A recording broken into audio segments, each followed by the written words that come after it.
What is up, gentlemen? NYKF31 here, Madden 18. This is an Ultimate Team game. I'm going to show you some post-Thanksgiving holiday upgrades. Combination of post-Thanksgiving holiday upgrades with a fortunate quick sell pull, which allowed me to get some good upgrades with the market crash combined with getting the 250k quick sell pull. As you see here, I have the full Michael Irvin. I plopped down for Brandon Cooks. I got the Twitch Prime Andre Reed, who's free. He's not that great, really. He's actually kind of disappointing. I've had the Julian Edelman for the longest, and I've had the Devonta Adams, who's okay. I'm running run and shoot. Warren Moon is my quarterback. He will be my quarterback for the entire year. That's just the way it's going to be. And I had a full legend upgrade with him, along with Anthony Munoz and Larry Little on the offensive line. I got Paul Krause, the 89 overall Paul Krause, along with. I still want some better quality on the interior line. I'm not that great there. I had to move Reggie White in, along with Leonard Williams in there as well. And then Ryan Kerrigan plays at one end with Johnny Abraham. And, I don't love my wide receivers. The Irvin is my best one by a mile. I really like that Irvin car. I think he's one of the best wide receivers in the game right now. But, running a run and shoot, they have to be monsters across the board. It's so hard to play spread in this game in general because it's so hard to spread the defense out horizontally, much less vertically, that I can't have any ham and eggers out there. But, we can only go with what we have. What's weird, what really blows my mind is that even at 88 overall, my team feels so overwhelmed most of the time. I mean, my gosh, how high do I gotta get in order to feel like my team is even with most of the teams that I play against? The offensive line upgrades really show up in pass protection. But as far as the running game goes, my spread running game is hit and miss. Shotgun sweep, I can get the pop nicely. The draw is nice. As usual, the shotgun counter still remains the bugaboo. It makes things really difficult when you can't run both ways out of the gun. The shotgun counter still isn't where it needs to be. But anyhow, I got this guy second and 19, and with Dan Marino out there, you wouldn't think I would need to dedicate a spy ever, but lo and behold, I will. From time to time, you'll see later on in the game that he's able to get wide on Ryan Kerrigan. I mean, geez. The DEs do not play with, very good outside leverage on a consistent basis under rush. And, that's the reason why that kind of stuff happens. But I am on offense here. We hit Edelman over the middle. This flashback Edelman is a good value. One of the better values that I've had the pleasure of using at the receiver position. We hit LaDainian out of the backfield as he's in 3-4, show 2, cover 4 drop as usual. He brings the mid blitz out of the double A gap, but, with the backs being able to actually pick up the blitzer without getting hurled at will, we pick it up and we hit Brandon Cooks on the corner route, and we house that bad boy. I'd love to be able to get the team of the week Cooks, but he's a little bit pricey right now. And truthfully, Cooks doesn't really fit the type of receiver I like on the outside with this offense. I like my receivers, like Michael Irvin.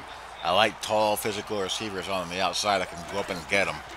And the quick guys, the fast guys in the slot. But again, don't really have the goods to get it. I had the baby goat Moss, but he's kind of obsolete right now, and upgrading that to the 90 overall takes a lot of time and more resources than I have at my disposal right now, so I'm kind of stuck in that regard. I'd also love to be able to get one of these genetic freak linebackers that are really, really fast. I'm rocking with the Core Elite Deion Jones, the Core Elite Helvin Smith, and the most feared Leonard Floyd. Pretty solid, but again, they're hitting that obsolete mark. Here we have the turnover on downs. If we go back to that HB circle play, reason why I like that play, you have the slot seam next to the HB circle plus the out route, and he recognized the circle route, and you had the seamer next to it, so users are going to tend to go towards that, and you forget about that switch concept to the right. Edelman has to give me that one.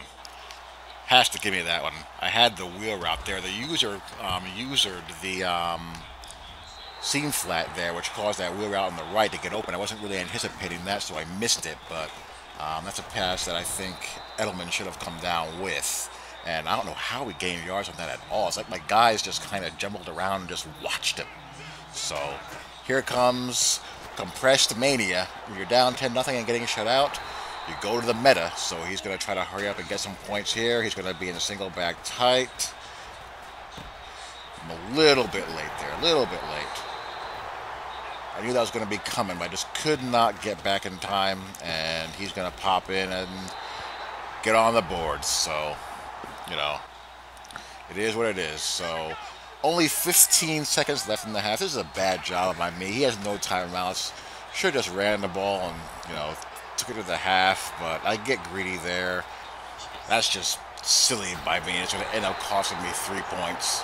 So, you know, we're going to be tied going into the half when we could have just gone in the locker room with a 3-point lead.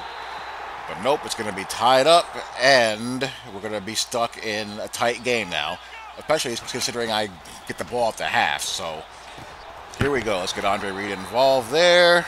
Little 2x2 running, shoot, post, drag. Here we go, shotgun sweep. Get LT going, try to get something going on the ground. As you see there, prior to that carry, I had 6 carries for very little yards. Going to go pistol 2x2, see if we can sneak a slip screen there, and we actually do. LT gets wiggly. So we're in good shape now. And that's until my left guard loses his mind and allows a free rusher from the second level. So 4th and 20, I don't care. I'm going to go for it. LT gives me a nice blitz pick up there to the right. And I convert. So I'm going to go a little bit of play action here. He comes in too far with his user, and we hit Andre Reed on the post route. Let's go, 17-10. Those throws always make me nervous. You have the temptation to high point pass it because you just can't trust the ball trajectory a lot of the time. But, you know, there I didn't get hosed, and I was able to get it in there. So 3rd and 6, doesn't get much on the ground there. 4th and 6. What am I going to be in here? I'm just going to be in Tampa 2 here. I'm going to be in cover 3 here. And I do not believe how this throw gets through. How in the world does that get completed? I mean, geez. The reads that you see in this game by people just defy reason and logic. So he's still in business. And here's Kerrigan just giving up the outside, not doing anything, just kind of stuck there. So I send the spy, and, you know, I'm able to get the sack. The fact that I have to spy Marino just drives me insane. If I didn't spy, he would have had all day just to chill out there, sprint to the sideline. Tries to go up top. Terrace Newman is up for the challenge, so it is 4th and 16. Always listen to your Madden spidey senses, and this is the problem with these thresholds in the game. That was a soft squat zone, and I had Rondé Barterer, who's 89 zone coverage, and I had my zone or my corners matched up by route running, so he's on the outside there, which I find kind of weird that they align them based off of route running when you're still in zone coverage. But an 89 zone coverage corner should be able to contest that route. He's matched up on Mike Wallace, who's not going to have a huge route running advantage over him at all, if he has any. But because he doesn't have 90 or 91, he can't make that play. That's just silly. 89 zone coverage out of your corner or your safety, it just can't be useless. It's not like it's a 79, and there, LT just goes bonkers there, so I'm already in field goal range.